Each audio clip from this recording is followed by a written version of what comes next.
Hello everyone and welcome back. In this video I will be teaching you how to play Chopin's Etude Opus 10 number 11.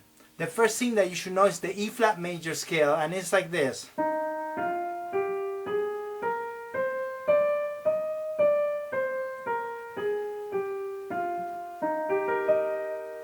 And from that scale Chopin is going to come up with this melody. Okay? Notice how simple that melody is. And we could think of the melody already. We have an upbeat there, so this note, long note, and then and you could think of a basic principle that when we go up here, increment the sound and get there, even though this is piano. Okay? Now notice that he has a natural note right there, and you do this, the A flat, sometimes you have an A, just because it's a half step away from the melody. It sounds good. Okay, that's the melody right there. Now what he's going to do to this, he's going to add notes from the first chord of the scale, this chord, which is E flat.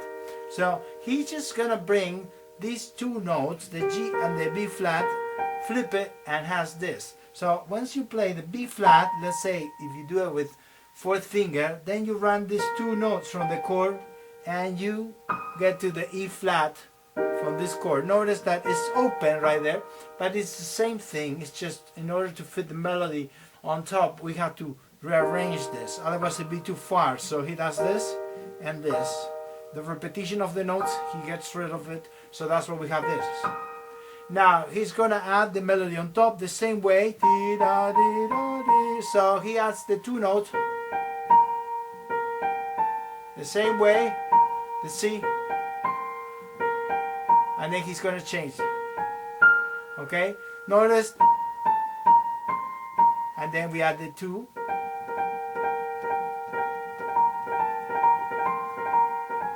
That's all there is there. So we end up with the upbeat right there and then run. Okay, here's simple, because if you think on the chord like this, you will go down on the thumb and then a little bit up here. You end up being like this, and then you slide on the key and then slide in. Okay, and this is fairly simple right there, because it starts on the thumb and it goes up, and you have to bring more the top.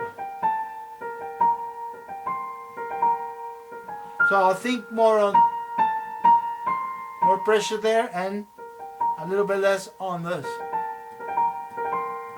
And you could have the hanging arm a little bit, something like that. Now notice we analyze that, and then we'll say, okay, so we also have E flat on the left hand. He's going to start with the bass right there when he does the opening, and then the E flat here, he's going to bring the G up here, and that's all he does. So we have E flat and then run this, and then we're going to switch to another chord there. So same principle, we go down on the E flat, and then I slide out and then in. You can see that it's no other way I could play it like this. It's the only way, easily. See, like that. And in the hanging arm helps, because it's kind of, you never push the key like this, you are kind of sliding on them according to your hand. So now when we put it together, I like to play both at the same time. Let's say if I do this, you could match it with the B flat, and then match each note when you're learning it, like this.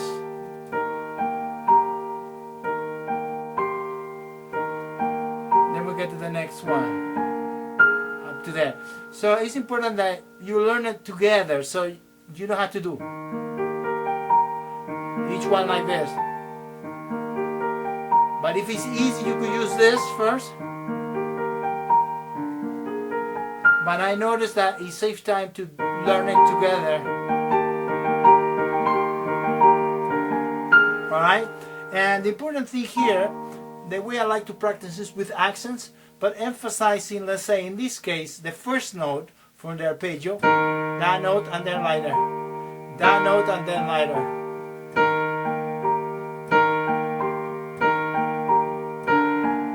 Now you could emphasize the one in the middle, the pivot,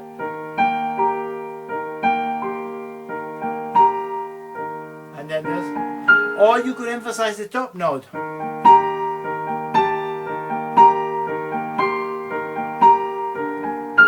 And the same thing goes for the rhythms. You could do the rhythms on the first one and then do this. Towards the thumb. I will do that. Then I will emphasize it on the second note and land there, hold it, and then there.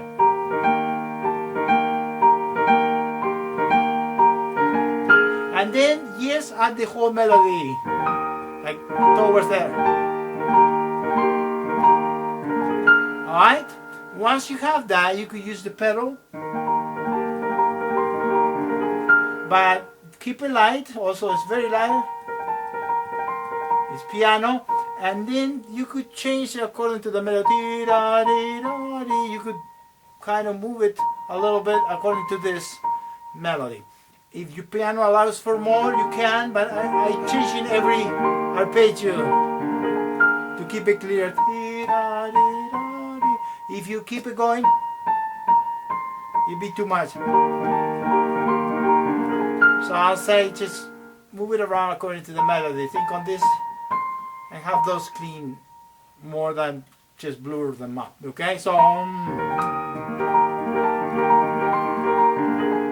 alright, and we get to the next one. So this is just E flat. Now when we get here, you see this F here, and what he'll do is go to the 5th degree, 1, 2, 3, 4, 5, and he's gonna use the B flat 7. Now for this measure, you notice the F, and we have kind of the same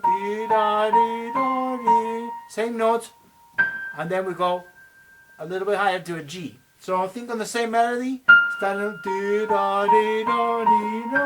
okay.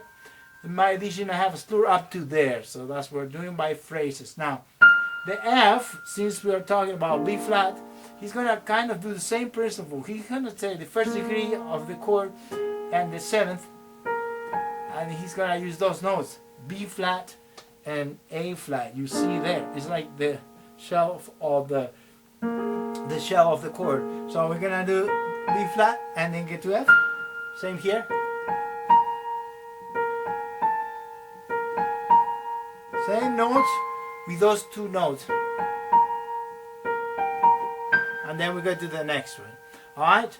The fingers for this is fairly simple. It's just like before. We did 5 here, and then we did 1, 2, 4, 1, 2, 3, 1, 2, 4, 1, 2, 5, 1, 2, 4, and then 1, 2, 5. Same here. 1, 2, 4, 1, 2, 3, 1, 2, 4, 1, 2, 5, 1, 2, 4 are like this, and then we go 1, 2, 3 and get to the G. Alright? So notice that and he just put the chord right there.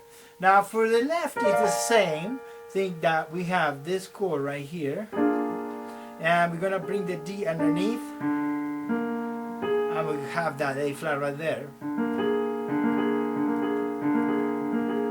Maybe you could do 5, 3, and 1, or this.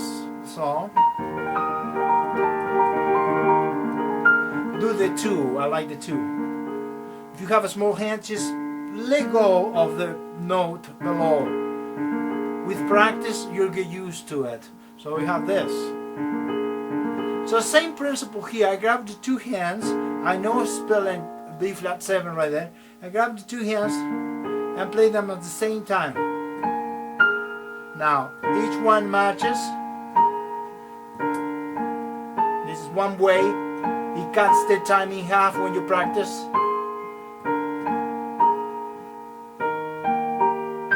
Alright, you should practice the same ways with accents on the thumb.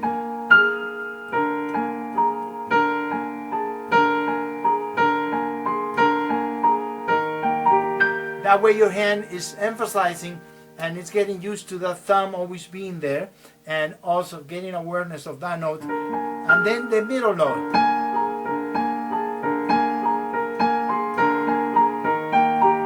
And then we do the top note like it's gonna be eventually.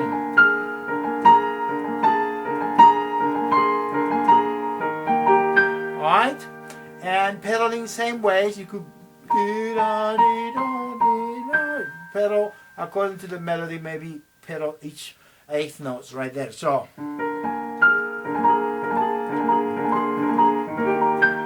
okay, then the way to play is always starting here and going all the way up.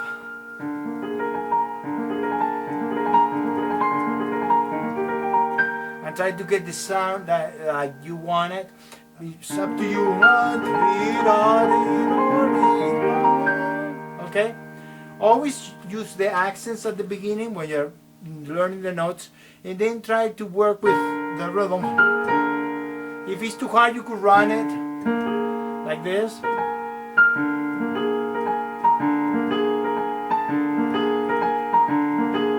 Like that. Either way, like I showed you at the beginning, or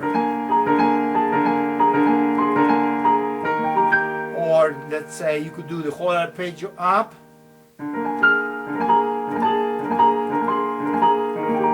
That will increment the awareness. If it's too hard, you could still run it all the way from the low note to enjoy it.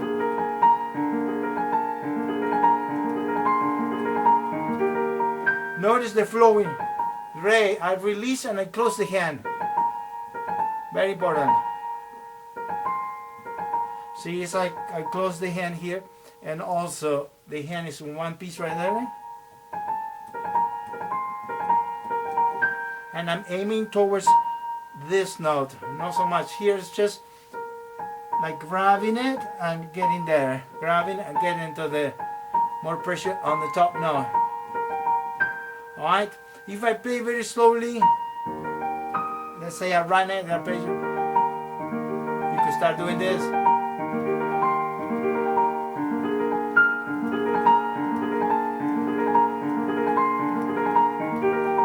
And gradually try a little faster.